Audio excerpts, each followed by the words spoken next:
7 things you should consider before buying a Waterjet. As you know, there are different abrasive Waterjet cutting systems in the market today, and it can be really confusing to select the right one for your company.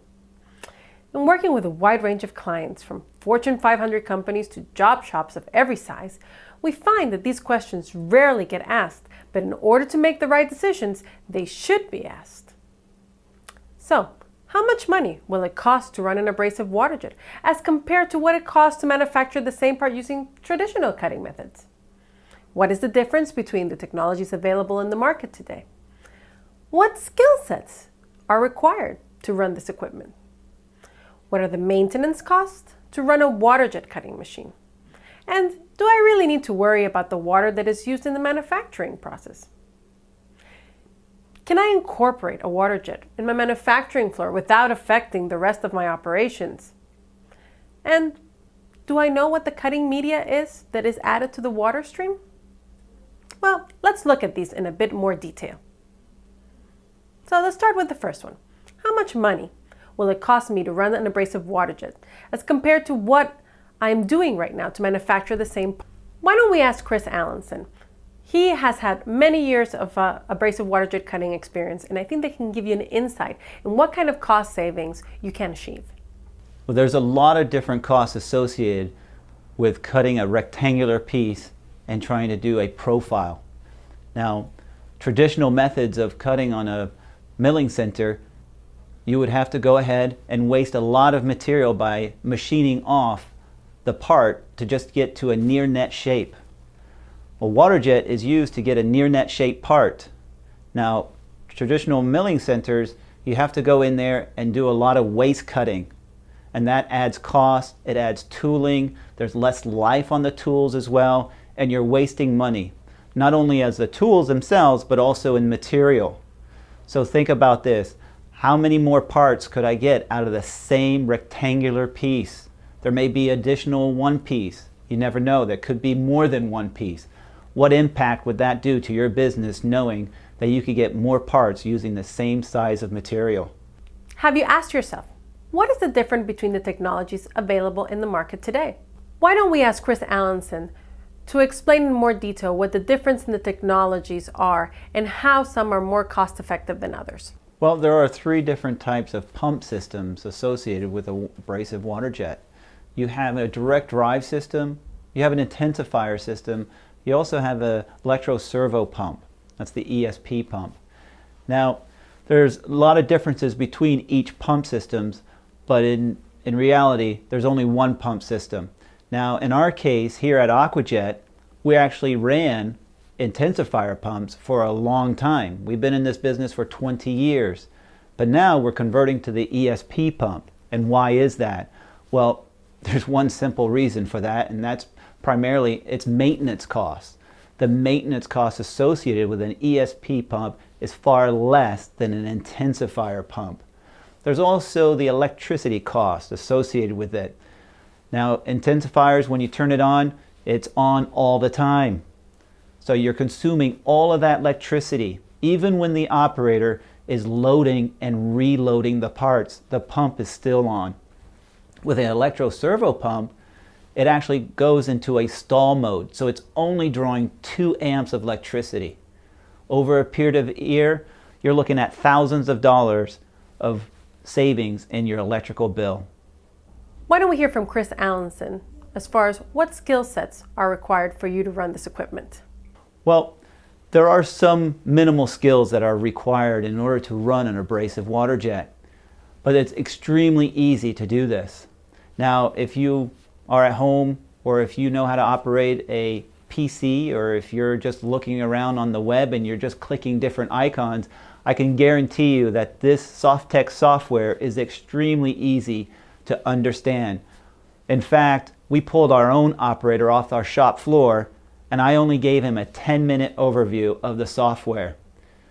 And about 20 minutes after I left the building, came back, what do I see before me? I see 2-dimensional parts being cut. I also see 3-dimensional cuts as well. So he was able to program in a 3-dimensional plane and actually produce parts. It's basically almost like a regular home computer. You know, you pull up a DXF file and You import it and that's it. You have your part. You know, it's easier than other machines that I've ran because of that. Now the Softex software is extremely versatile and extremely easy to operate. So your skill sets are very minimal and you'll be up and running with this machine in minutes. What are the maintenance costs to run a Waterjet cutting machine? That is the main question that many of the production control people ask themselves and the maintenance people ask themselves. As any equipment, there is going to have to be some maintenance costs associated with the machine.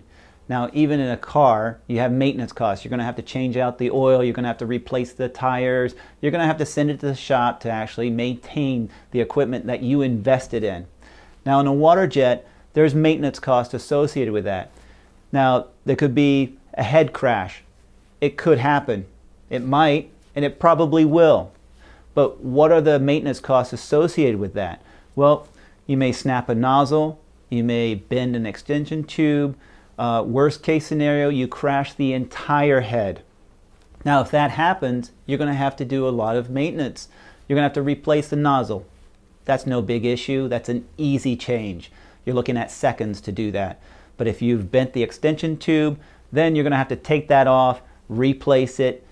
Don't know if the cutting head is still able to cut, so you might have to replace that. So the cost goes up, and some of the cases could be into the thousands of dollars. Now, with a breakaway head, those costs are dramatically less. The breakaway head actually prevents the rest of the cutting head to actually get damaged. So the worst case scenario would only be a nozzle. So you're looking at about $100 to replace that. Now, on the pump side, you also have maintenance costs. Just like a car, you have to change out its oil. On the pump, you have to change its seals. So those seals do need maintenance. So you're going to have to go in there and change them out. Now, we mentioned a little bit about an intensifier. Intensifier changeover seals could be anywhere from 30 minutes to 45 minutes to hours. And if you're just getting started, it might take you the majority of the day. But on the ESP pump, the seal changeover is less than 4 minutes, saving you time and money, and you're actually operating within 4 minutes. So you're cutting and making money. Do you really need to worry about the water that is used in the manufacturing process? Absolutely. Here's Chris Allenson to explain why. Well, with a Waterjet system, you definitely need to use water. Without it, you're not cutting and you're not making money. So water has different areas within the Waterjet operation. So you may have the incoming water supply. You definitely need to have that tested.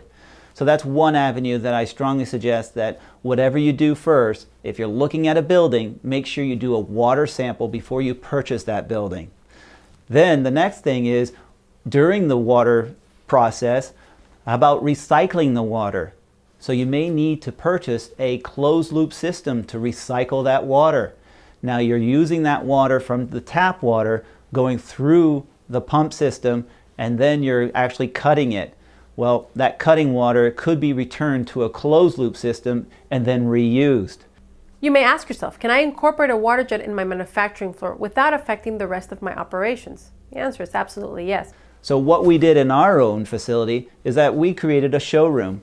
So you will see in this video, the showroom is for our training purposes as well as our demos, but in fact, it's also for our production.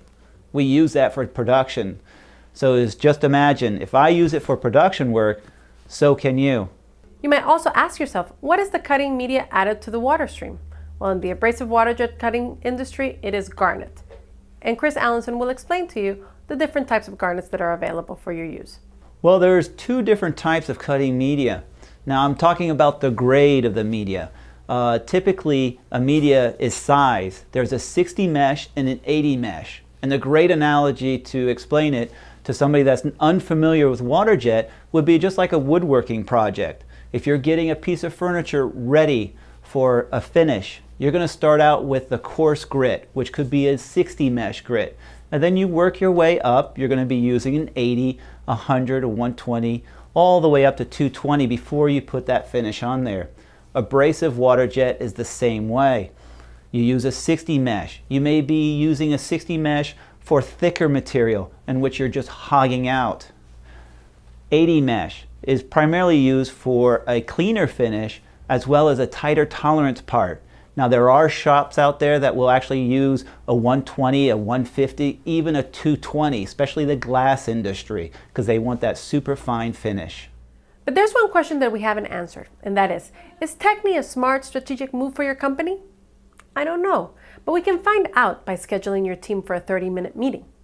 To be effective, we'll need your engineering and production heads, your buyer, financial officer, and the CEO all together to make a wise assessment. There's 2 ways we can make that happen. 1, you can come visit us here in Hartford, Connecticut. We'd love to have you. Or even better, we can use our state-of-the-art video conference system. So wherever these key people are located in the world, we can all be face-to-face. I'm Michelle Allenson, and I'm excited about having that conversation.